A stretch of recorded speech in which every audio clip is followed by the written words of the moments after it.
नमस्कार दोस्तों, आज इस वीडियो में हम लोग बात करने वाले हैं पुरुषों के लिए इस्तेमाल की जाने वाली एक टॉप ग्रेड रेमेडी के बारे में, जिसका नाम है हायोसैमस। दोस्तों, हायोसैमस जो मेडिसिन है ये पुरुषों की समस्याओं के अंदर बहुत अच्छा काम करता है, बहुत अच्छा काम करते हुए देखा गया है। फीमेल्स के अंदर भी काम करता है, लेकिन मेल्स के अंदर इसका स्पेयर ऑफ एक्शन बहुत ज़्यादा देखा गया है, बहुत अच्छा तरीके से काम करते हुए देखा गया है। लेकिन इसका कुछ साइन एंड सिम्टम्स है, जैसे कि आप सब लोग को पता होगा कि होम्योपैथिक मेडिसिन कोई ना कोई साइन एंड सिम्टम्स के आधार पे काम करता है। तो इस मेडिसिन का भी कुछ साइन एंड सिम्टम्स है। अगर ये साइन एंड सिम्टम्स आपका अंदर मैच होता हुआ दिख गया, तो जिस प्रकार से मैं आपको ये मेडिसिन लेने के लिए कहूँ उस प्रकार से अगर आप लेंगे तो आपका इरेक्टाइल डिस्फंक्शन की प्रॉब्लम या टाइमिंग की प्रॉब्लम या लिबिडो की प्रॉब्लम जड़ से साफ हो जाएगा। इस बात को आप लिख लीजिए, इतना बढ़िया मेडिसिन है दोस्तों। मैंने बहुत सारे पेशेंट का अंदर इरेक्टाइल डिस्फंक्शन की प्रॉब्लम, टाइमिंग की प्रॉब्लम, लिबिडो की प्रॉब्लम, हार्मोनल डिसबैलेंस, साथ में मानसिक नापुंसकता। ये मानसिक नापुंसकता की बहुत एक अच्छी मेडिसिन है दोस्तों। किसी के अंदर अगर हाइपर सेक्सुअलिटी अगर आ जाए, किसी के अंदर अगर सेक्स के प्रति विचार, थॉट्स बहुत ज़्यादा आता हो, और साथ में इरेक्टाइल डिस्फंक्शन, इतना थॉट्स होने के बावजूद भी पेशेंट के अंदर अगर इरेक्टाइल डिस्फंक्शन की प्रॉब्लम होता है, यानी जब भी वो सेक्स करने के लिए जाता है वो असफल रहता है, तो उस केस में इस मेडिसिन का प्रयोग करना चाहिए। इसका साइन एंड सिम्टम्स क्या क्या है मैं आप लोगों को एक एक करके बताऊंगा, और एट द एंड में एक केस भी दिखाऊंगा कि एक पेशेंट को मैंने हायोसैमस दिया हूँ और हायोसैमस से कैसे वो पेशेंट रिएक्ट किए हैं, कैसे उनका प्रॉब्लम सॉल्व हुआ है, ये भी मैं आप लोगों को दिखाऊंगा। दोस्तों, हायोसैमस जो मेडिसिन है इसका अंदर एक बात बहुत प्रोमिनेंट देखा गया है पूरी मैटरिया मेडिका के अंदर। ये जो मेडिसिन है हायोसैमस, ये शो ऑफ करने के लिए एक पर्टिकुलर मेडिसिन है, यानी इसका जो पेशेंट होता है वो हर चीज़ शो ऑफ करता है। हालांकि बुक्स में लिखा गया है कि ये अपना प्राइवेट पार्ट यानी अपना बॉडी, अपना प्राइवेट पार्ट फीमेल्स की तरफ अट्रैक्ट करने के लिए दिखाता है, या फिर वहाँ पे हाथ लगाता है हमेशा स्टिमुलेट करने के लिए। लेकिन जो मैंने देखा है, जो मैंने समझा है, वो ये है कि ये इसका जो पेशेंट है वो सिर्फ शारीरिक अंग को एक्सपोज नहीं करता है, वो हर चीज़, हर एक चीज़ एक्सपोज करता है। उसको हर एक चीज़ एक्सपोज करने का इच्छा होता है। उसके पास कितना पैसा है वो एक्सपोज करेगा, उसका पावर कितना है, वो कौन सा फैमिली बैकग्राउंड से है। उसका फैमिली बैकग्राउंड में हो सकता है कि कोई पॉलिटिशियन हो, कोई एमएलए हो सकता है, कोई एमपी हो सकता है, कोई नेता हो सकता है। लेकिन ये बंदा क्या करेगा, उसका नाम से ये बाहर में रुतबा दिखाएगा कि देखो भाई, मुझसे डर कर रहना, मैं इस फलाने आदमी का बेटा हूँ, भाई हूँ, फ्रेंड हूँ, तो मुझसे डर कर रहना। तो इस तरह का इमेज डेवलप करने का ये प्रयास करता है, शो ऑफ करता है। ये भी काइंड ऑफ शो ऑफ हुआ ना, दिखावा। इसके अलावा इसके पास अच्छा वाइफ यानी सुंदर वाइफ भी होता है, तो वाइफ को हमेशा कहता है कि आप सज धज के रहो, और बाहर निकलना अगर है तो सज धज के आप जाओ, ताकि वो शो ऑफ कर सके, अपना बाकी फ्रेंड्स को दिखा सके कि देखो मेरा वाइफ कितना सुंदर है। तो हायोसैमस का पेशेंट हमेशा शो ऑफ करता रहता है, हमेशा बड़ा चढ़ा करके दिखाता है, हमेशा उसको दिखावा करना अच्छा लगता है। और इसके पास अगर पैसा नहीं भी रहेगा तो वो पैसा उधारी करके शो ऑफ करेगा, और कभी भी ये अपना वीक पॉइंट, अपना खामियां कभी भी किसी से शेयर नहीं करेगा, इवन कि अपना वाइफ से भी ये शेयर नहीं करेगा। और अगर इसका अंदर कोई प्रॉब्लम है तो अपना फ्रेंड से भी ये नहीं कहेगा कि तेरे पास अगर अच्छा कोई डॉक्टर का नंबर है तो मुझे नंबर दे, मैं बात करना चाहूँगा क्योंकि मेरे अंदर ये प्रॉब्लम आ चुका है।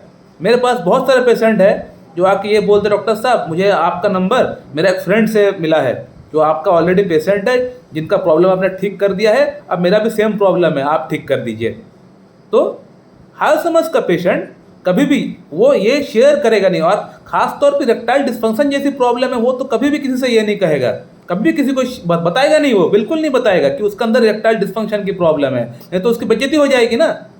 तो शो ऑफ करना है उसको, बिना शो ऑफ किए हायोसैमस का पेशेंट का दिन ही नहीं निकलता है। हायोसैमस का पेशेंट बहुत ही क्वेरलसम होता है, यानी झगड़ालू स्वभाव का होता है, झगड़ा करना इनको बहुत अच्छा लगता है। छोटी सी बात अगर हो जाए तो वो छोटी सी बात को बैठ के भी ठीक से उसको सुलझाया जा सकता है, लेकिन इसको झगड़ा करना है।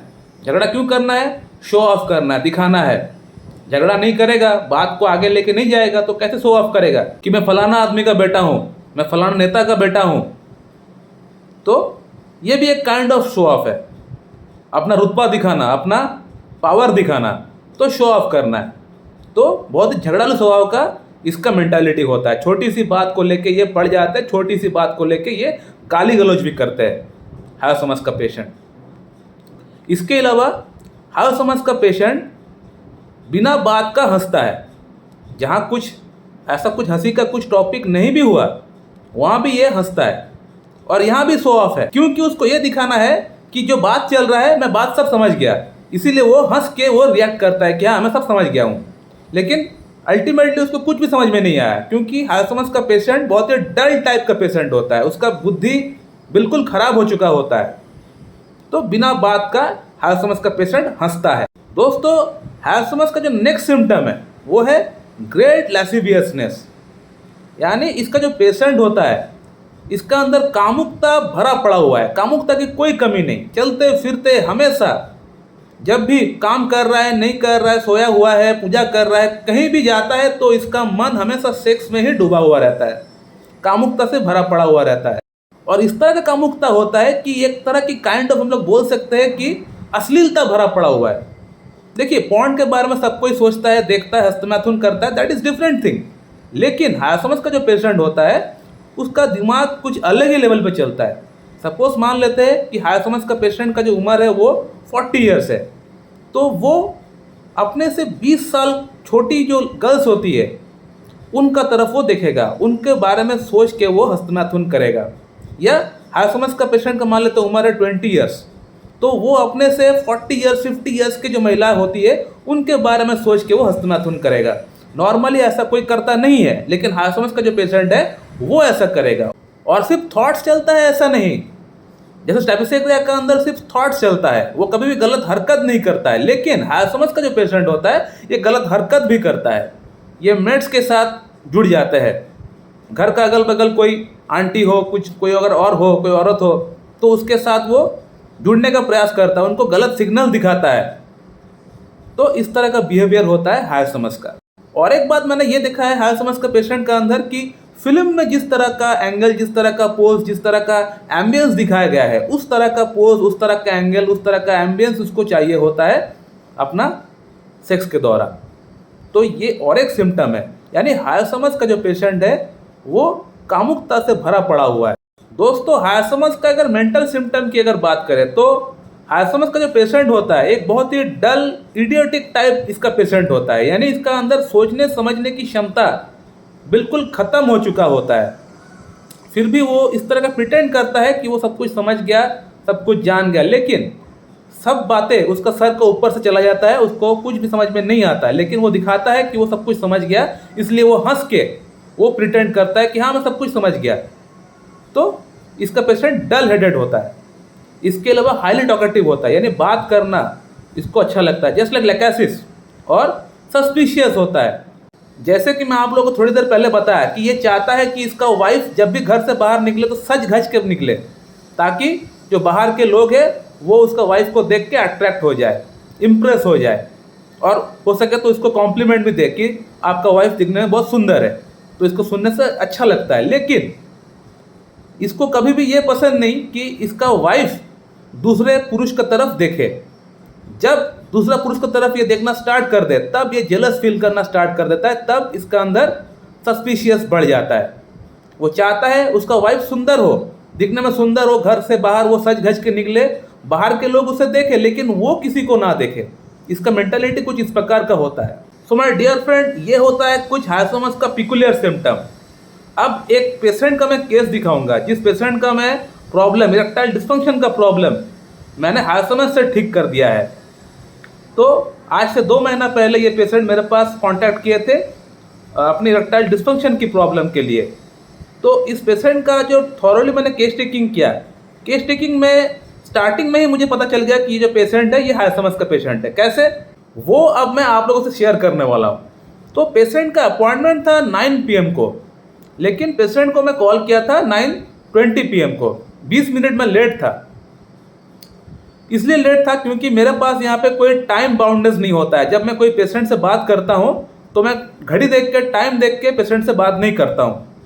मैं वैसा डॉक्टर नहीं हूँ कि आपके पास 15 मिनट का मोहलत है, 15 मिनट में आपका केस टेकिंग, आपका बात सुन के मेडिसिन सिलेक्शन कर देंगे। मैं वैसा डॉक्टर नहीं हूँ। मैं कम पेशेंट देखता हूँ, लेकिन जितना पेशेंट भी मैं लेता हूँ, मैं सभी पेशेंट को क्योर करने का प्रयास करता हूँ। मैं उनको पूरा टाइम देता हूँ। केस टेकिंग करने के बाद मैं खुद किताब देख के, रेपर्टरी देख के मैं मेडिसिन का सिलेक्शन करता हूँ। तो मेरे पास यहाँ पे केस टेकिंग करने में 30 मिनट्स, 1 घंटा भी लग जाता है।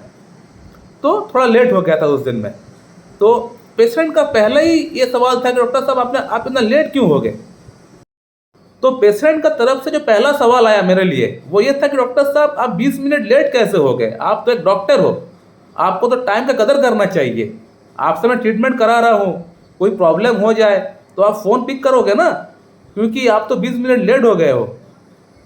तो मैं कुछ बोलता उससे पहले ही पेशेंट का तरफ से ये सवाल मेरे समक्ष आ गया। तो आप समझ सकते हो कि 20 मिनट लेट हुआ हूँ मैं। तो 20 मिनट लेट होना कोई बड़ी बात नहीं है। हम लोग कहीं भी जाते हैं तो 20 मिनट, आधा घंटा, 1 घंटा वेट करते ही करते। कोई पब्लिक जगह पे जाते, कोई पब्लिक सेक्टर में जाते हैं तो वेट करना पड़ता है, जाहिर सी बात है। लेकिन 20 मिनट इस पेशेंट को वेट करना पड़ गया, तो ये पेशेंट मेरा ऊपर हावी हो गया। तो मेरे लिए इनका ये जो बिहेवियर था ये एक सिम्टम है। मैं समझ गया था स्टार्टिंग में ही पेशेंट का जो बिहेवियर है ये हायरसमस की ओर इंडिकेट कर रहा है। तो मैं स्टार्टिंग में आपको बताया था कि हायरसमस का जो पेशेंट होता है ये झगड़ालू स्वभाव का होता है, क्विरलसम नेचर का होता है। छोटी सी बात जो हम लोग बैठ के ठीक कर सकते हैं, निपटा सकते हैं, लेकिन इसको वहाँ पे रुतबा दिखाना है, मैं पहले ही बताया था। तो ये पेशेंट आते ही स्टार्टिंग में ही इन्होंने दिखा दिया कि मैं हायरसमस का पेशेंट हूँ। और सेकंड सिम्टम जो मुझे केस टेकिंग से पहले ही मिल गया, जब मैं पेशेंट को पूछा कि आप कहाँ के रहने वाले हैं। पेशेंट बेसिकली कानपुर का था, यूपी कानपुर का था, लेकिन उसने मुझे बताया कि मैं कानपुर का रहने वाला हूँ, लेकिन मेरा कानपुर में 3 जगह फ्लैट है, 2 जगह घर है, 1 जगह फार्म हाउस है, 1 जगह मेरा कंपनी है। तो इतना सब कुछ बोलने का क्या दरकार था उसको। मैं सिंपल उनको पूछा कि आप कहाँ के रहने वाले हैं, वो मुझे बोल देता कि मैं कानपुर का रहने वाला हूँ, बस बात खत्म। लेकिन उसने मुझे यहाँ पे शो ऑफ किया, मुझे दिखाया कि उसका कितना बंगला है, कितना फ्लैट है। तो ये मेरे लिए सेकंड सिम्टम हो गया। अभी तक मैं केस टेकिंग में एंटर हुआ भी नहीं, प्रॉब्लम क्या है वो जाना तक नहीं, लेकिन मेरा सिलेक्शन हो गया हायरसमस। और जब मैं केस टेकिंग का अंदर एंटर किया तब मुझे पता चला कि इस पेशेंट का अंदर इरेक्टाइल डिस्फंक्शन का प्रॉब्लम है, लिंग में तनाव की समस्या है। लैसिवियसनेस तो ग्रेट है, इनका अंदर इच्छा तो बहुत ज़्यादा है, लेकिन वो इच्छा जब भी होता है लेकिन वो इरेक्शन में कन्वर्ट नहीं हो पाता है। और साथ में लैसिवियसनेस बहुत ज़्यादा है। इन्होंने खुद बताया कि मेरा बेटी का उम्र है 25 ईयर्स, और बेटी का जो फ्रेंड मेरे घर में आता है, मैं उनके बारे में सोचता हूँ, सोच के हस्तमैथुन करने का प्रयास करता हूँ। तो आप सोच सकते हैं कि इनका अंदर कितना ग्रेट लैसिवियसनेस है। और पॉर्न फिल्म में जो देखते हैं उसको देख के उस तरह का फिल्म टाइप जो उनका पोज होता है, जो जिस तरह का एंगल होता है, वहाँ का वो पोज देख के वो अपना रियल लाइफ में उसको अपने आप को कोरिलेट करने का प्रयास करता है कि उस तरह से, उस एंगल से, उस तरह का जो एक एटमॉस्फेयर है बिल्ड करके वो चीज़ों को करे। तो इनका मन का अंदर एक ग्रेट लैसिवियसनेस पाया गया है। साथ में रेस्टलेसनेस है, जल्दबाजी करता है, हड़बड़ी करता है, और डल माइंडेड है। इनको सोचने समझने की क्षमता इनका बहुत ही कम है। तो इस पेशेंट का मैं पूरा केस टेकिंग करके इस पेशेंट को मैं हायरसमस प्रिस्क्राइब किया था, हायरसमस 0/1, 2, 3, 4 पहले 2 महीने के लिए। तो हायरसमस से हुआ ये कि पेशेंट का अंदर इरेक्टाइल डिस्फंक्शन की प्रॉब्लम काफ़ी हद तक सॉर्ट आउट हो चुका है। और पेशेंट का मन में जो एक ग्रेट लैसिवियसनेस चल रहा था वो भी काफ़ी हद तक कम हो चुका है। पेशेंट ने खुद बताया कि डॉक्टर साहब, जो मैं अपना बेटी के उम्र के जो गर्ल्स को मैं देखता था, उनके बारे में सोच के जो हस्तमैथुन करता था, अब ये वाला फीलिंग भी साथ ही साथ बहुत ज़्यादा कम हो चुका है, बहुत ही हद तक कम, एकदम बहुत ही कम हो चुका है। कहने का मतलब पेशेंट ने खुद लिखा है, आप देख सकते हैं कि उनका अंदर लैसिवियसनेस जो है अब काफ़ी हद तक कम हो चुका है। अब आगे का जो मेडिसिन देंगे, इस तरह का जो सोच है, जो अश्लीलता जो है, ये पूरी तरह इनका अंदर कम हो जाएगा। सो माय डियर फ्रेंड, आप देख सकते हैं कि होम्योपैथिक मेडिसिन कितना पावरफुल है। शारीरिक लेवल पे तो काम करता ही करता है, लेकिन मानसिक लेवल पे भी कितना बढ़िया तरीके से काम करता है, स्पिरिचुअल लेवल पे भी कितना बढ़िया तरीके से काम करता है। एक इंसान का सोचने समझने की जो शक्ति है उसी को ये बदल दिया। ये एक 55 ईयर्स मेल पेशेंट जो अपना बच्ची की उम्र का बेटियों को घूरता था, देखता था, सोचता था उनके बारे में, अब उनका ख्यालात ये पूरी तरह कम हो चुका है, काफ़ी हद तक कम हो चुका है। साथ ही साथ इरेक्टाइल डिस्फंक्शन की जो प्रॉब्लम थी उसमें काफ़ी हद तक राहत आ चुका है। मैं इस पेशेंट का आवाज़ नहीं लिया क्योंकि मैं नहीं चाहता हूं कि ये पेशेंट टाइमलाइन में आए, क्योंकि इनका उम्र 55 ईयर्स है, इनका फैमिली है, घर वाले हैं। क्योंकि एक बहुत ही सेंसिटिव टॉपिक है, मैं नहीं चाहता कि इनका वॉइस लिया जाए। मैं मैनेजर को बोलूँगा कि इनका व्हाट्सएप डीपी और इनका फ़ोन नंबर दोनों हाइड कर दीजिएगा। सो माय डियर फ्रेंड, आप लोगों को हायसमस के बारे में जो वीडियो हमने बताया, ये वीडियो कैसा लगा आप लोग कमेंट करके बताइए। अगर आपको हायसमस के बारे में और कुछ जानना है तो भी आप लोग कमेंट करके पूछ सकते हैं, मैं आप लोगों को वहाँ पे रिप्लाई ज़रूर दे दूँगा। So thank you very much and have a good day.